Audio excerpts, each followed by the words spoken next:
law and order across the state. We will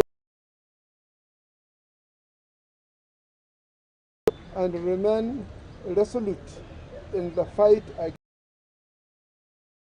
crime and criminality. That we committed a crime, so didn't deny anything for cybercrime. Yeah, we have been doing it for last year, so they caught us. So they collect our phones and everything. So they interview us. They told us everything. That how long have we started doing it? So explain everything to the police. So they hold our phones and everything. I feel very disappointed because it's not good. I know that what we are doing is not good. So we're just begging for forgiveness.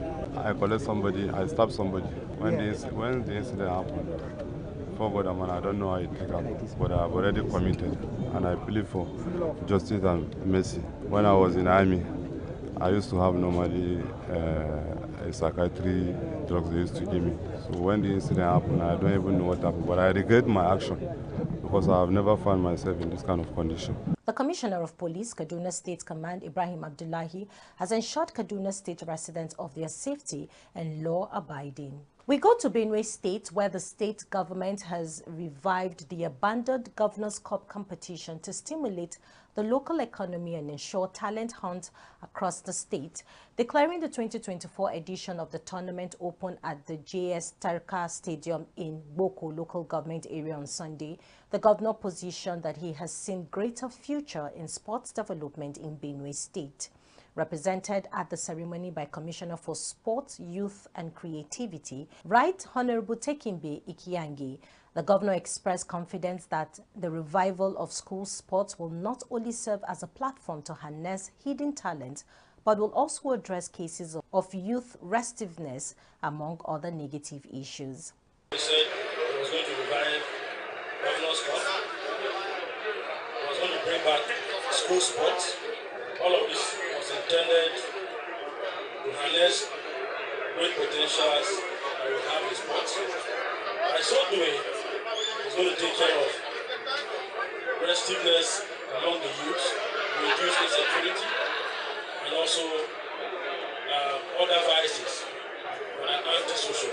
In his speech, Chairman of Benue State Football Association, Barrister Paul Ede, commended Governor Alia for the show of interest that accounts for the revival of the Governor's Cup after 9 years of inactivity. When we came on board sometime last year, we took the bull by the horn and we made a commitment to the football-loving people of Benue State that we would ensure that the Benue State Governor's Cup is revived.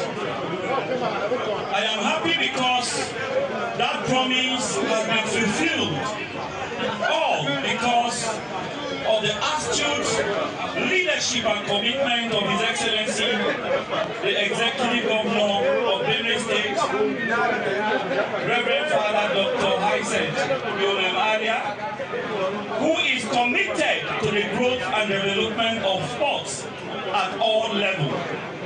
At the opening match, Gwa West local government lost 2-1. We take a pause here to bring you stories from the build sector. Stay with us.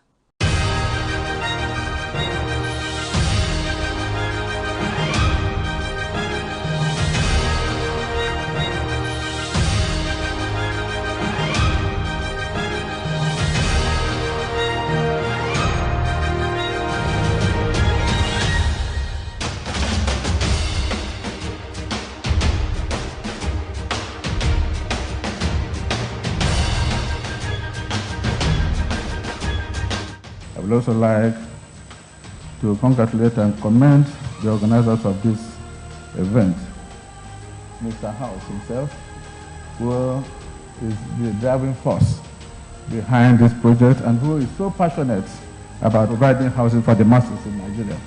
I congratulate you. This is a very good event and it should be sustained.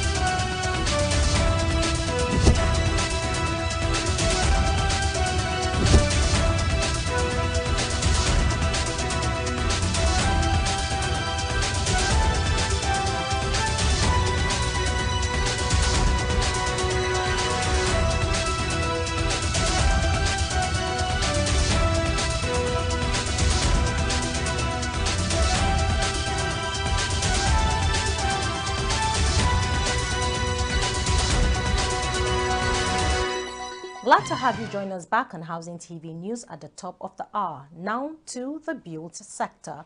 The Acting Chief of Army Staff, Lieutenant General Olufemi Oluyede, has raised concerns about the Nigerian Army's recruitment of approximately 15,000 personnel annually without adequate provision for their accommodation. Oluyede shared these concerns during a condolence visit by the Senate Committee on Army, led by Senator Abdulaziz Musa Yar'Adua, to the Army headquarters in Abuja. He also highlighted declining budget allocations for the Army, which have not kept pace with the growing number of recruits. Oluyede warned that addressing insecurity could lead to significant housing challenges for personnel and urged the Senate to support the Army in overcoming these issues. Now, the Federal Housing Authority, FHA, has announced the suspension of all construction activities, including structural development and property building within its estates in Gwarimpa, Apo and Guzapi in the Federal Capital Territory.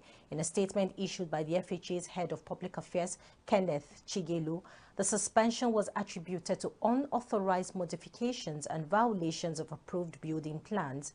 These violations include the conversion of residential buildings into commercial properties without proper authorization. Chigelu stated that the decision aims to restore order and ensure adherence to development control standards.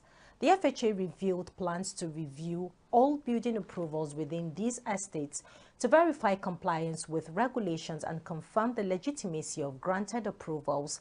Non-compliance with this directive will attract strict construction activities will remain suspended until the review process is concluded. Now, the Kaduna State government has reaffirmed its commitment to tackling the menace of out-of-school children with plans to build 102 new schools and return 200,000 children to classrooms. Governor Obasani made this announcement while declaring open the Reaching Out-of-School Children Startup Workshop in Kaduna. He identified the high number of out-of-school children, including those with disabilities, as a significant threat to inclusive development.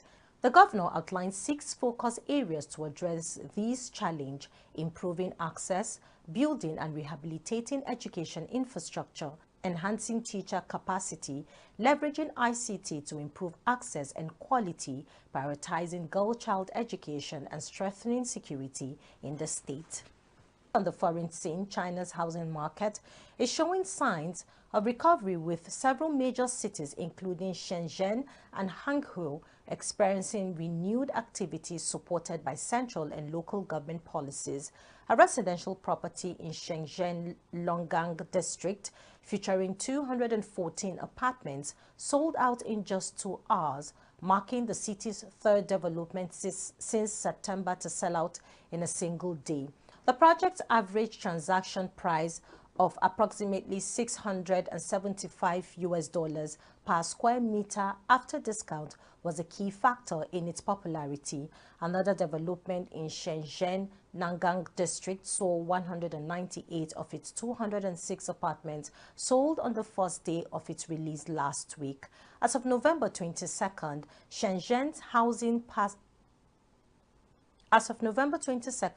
Shenzhen's housing pre-sales reached 5,941 and contract signings totaled 5,459, surpassing the local market's monthly threshold of 5,000 transactions, according to real estate agency Loyongjia.